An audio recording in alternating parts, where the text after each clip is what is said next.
you very much, Mike, and good afternoon, everybody. Let me just check that the technology works. There we go. I'm going to talk to you for about the next 6 or 7 minutes about CIS today and in the future, which was the subject I was asked to speak about. As Mike said, I work for a trade association based in the EU that represents about 65 small and regional air carriers throughout the European Union. What I'm going to talk to you about is, I'm not an expert in this region, but I want to try and see if there are some parallels between what we saw in the EU in the development of aviation over the last 15 to 20 years and parallels with this region, the CIS region.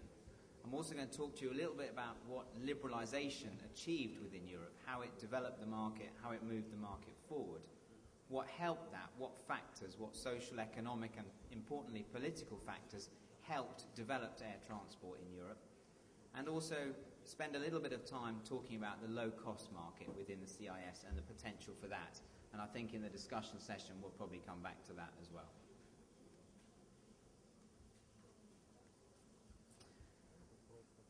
If we go back within the EU, and this is within the EU, to the situation we had in the 1980s, you had a whole series of individual markets dominated by state authorities. Air transport services between states was very much dominated by bilateral agreements between those states, which limited the number of carriers and number of routes that could operate both international and domestic routes. And those bilateral agreements very much limited both capacity, frequency, access to the market, and indeed pricing. We had a collection of mostly national airlines that were very dominant within their own countries, but had a very limited presence in third countries. Most of the carriers in Europe at that time had a poor commercial outlook. Making money was not one of their key priorities, and they were almost without exception very heavily reliant on state aid. Now the question I would have is how much of a parallel do you see within your region at the moment to what we saw in the 80s?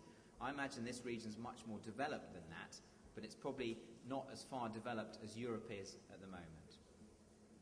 So, within Europe, what happened when the market was liberalised, when the barriers were broken down, which allowed cross-border services and domestic services to take place? We saw a rapid growth of independent carriers, non-state-owned carriers. A very large increase in competition between carriers, which of course drove down fares. And it also forced the existing carriers, existing state carriers, to improve or die, because they had to compete